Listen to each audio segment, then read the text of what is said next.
여러분 안녕하십니까, 진성호입니다. 이재명 더불어민주당 대표가 좀 이상해진 것 같습니다. 자, 지금 이재명 대표를 겨냥한 서울중앙지검의 소환조사, 결국 이재명 대표는 2차 출석 요구에 응하기로 했습니다. 그런데 오늘 기자들이 이재명 대표를 기다리고 있다가 질문을 퍼부었습니다. 가장 이슈는 김성태 전 쌍방울 회장이 검찰에서 진술했다는 내용입니다. 300만 달러를 이재명 대표의 방북을 위해서 썼다. 또 500만 달러는 대북 송금을 했다.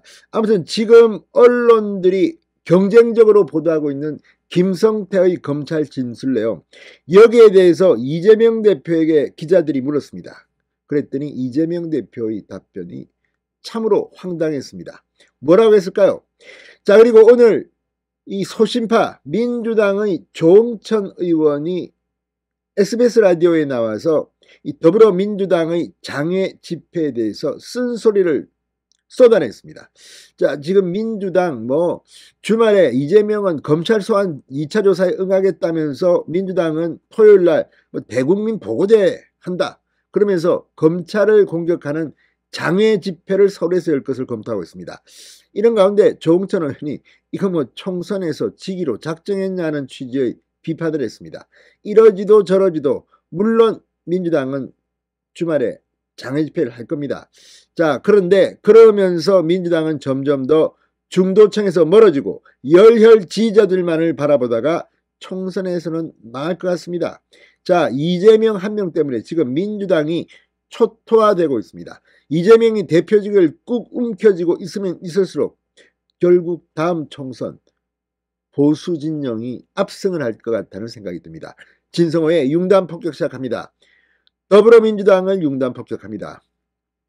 방송에 앞서 아직 진성호 방송에 구독자가 아니신 분은 붉은색 구독 버튼 눌러주십시오. 더 좋은 방송으로 보답하겠습니다. 이재명이 이제 할 말이 없나 봅니다. 자, 지금 이 녹음 테이프 계속 트는 것도 아니고 방금 전 이재명의 상상력 부재가 기자들 앞에 노출됐습니다. 이재명 대표 김성태 전 쌍방울 회장이 이재명의 방북 목적 300만 달러 대북 송금 진술을 냈다는 여러 언론들의 보도에 대해서 이렇게 말했습니다. 검찰의 신작 소설. 아니, 이재명 표현력이 이것밖에 안 됩니까? 창작물이다, 소설이다. 또 검찰의 신작 소설이라고 말했습니다.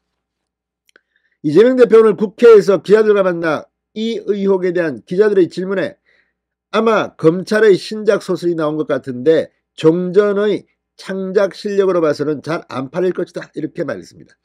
그러니까 본질적으로 아니다 이런 데 대한 구체적인 반박은 못하고 그냥 소설이다, 신작 소설이다, 잘 안 팔릴 것이다, 하도 많이 들어서 참 지루한 표현입니다. 이재명도 표현력 좀 저 밑에 참모들 없습니까? 좀 다른 표현 쓰십시오. 게다가 구체적인 내용 알맹이가 없습니다. 무조건 소설이다, 창작력이 어떻다. 참으로 한심한 행동입니다. 자, 김성태 전 쌍방울 회장 지난 2019년 이재명 대표 방북 추진을 위해 300만 달러, 당시 경기도가 추진한 북한 스마트팜 개선 사업 비용 대납을 위해 500만 달러 등 모두 800만 달러를 북한에 전달했다고 검찰에 진술한 것으로 알려졌습니다. 자, 이 언론 보도들이 오늘 잇따라 나오면서 지금 민주당과 이재명 대표 벌벌 떨고 있습니다. 반면 국민의힘은 오늘 완전히 이 전투력을 발휘해서 맹공을 하고 있습니다. 반색을 하고 있습니다. 기자들이 또 물었습니다. 자, 이재명 대표 2차 출석 요구에 응한다면서요. 언제 응합니까? 이재명 대표는 이 검찰 출석 날짜에 대해서는 입을 다문 채 표표히 자리를 떠났습니다. 이걸 보면 지금 이재명은 참 미치고 팔짝 뛸 겁니다. 중앙지검의 이 수사도 이런데 김성태가 입을 열기 시작했다. 그리고 폭발적인 폭로가 나오고 있습니다. 자, 이런 분위기 속에서 조응천 의원이 오늘 SBS 라디오에 나와서 민주당에 대해서 한 방 먹였습니다. 토요일날 예정된 민주당 장외투쟁에 대해서 조응천 의원은 당 전체 총선 전략으로 좋지 않다. 여당은 물론 언론에서도 민주당 전체가 나서서 방탄보호막이 되려고 하는 것이다 라고 할 것이다, 이렇게 예상했습니다. 국회 다수당으로서 과연 장외투쟁을 벌이는 게 국민과 중도층에게 어떻게 비칠지 신경 쓰인다. 장외투쟁은 지지층에게는 굉장히 어필되지만 지지층만 가지고 선거를 치를 수는 없다. 장외투쟁은 당 지지도나 총선 전략과 직결되는 중요한 사안이기에 의원총회라든가 좀 더 큰 단위에서 의원들 얘기를 들어보고 결정하는 것이 좋다. 지금 당의 최고위 구성이 역대 최고위 중 가장 강경파로 구성돼 거의 같은 목소리가 한 목소리가 나와 아쉽다. 자, 그리고 이재명의 검찰 수사와 관련해 조홍천 의원은 최근 검찰의 과잉수사에 수긍하는 여론이 조금씩 올라가는 추세인 것 같다고 편을 들기도 했습니다. 그렇지만 지금 민주당 하는 꼴을 보면 조홍천 의원 말처럼 이 강경파 최고위원회 이 정청래, 서영교, 고민정 이런 의원들이 최고위 지도부를 구성하고 있습니다. 아무튼 이재명 대표도 이제 미천이 떨어진 것 같습니다. 자, 검찰 소환조사도 소환조사지만 이제 기자들이 계속 물을 겁니다. 그리고 김성태가 입을 열기 시작하면서 지금 굉장히 큰 의혹들, 하태경 의원은 감옥에 들어가면 나오기 힘들 것이다, 이렇게까지만 하고 있습니다.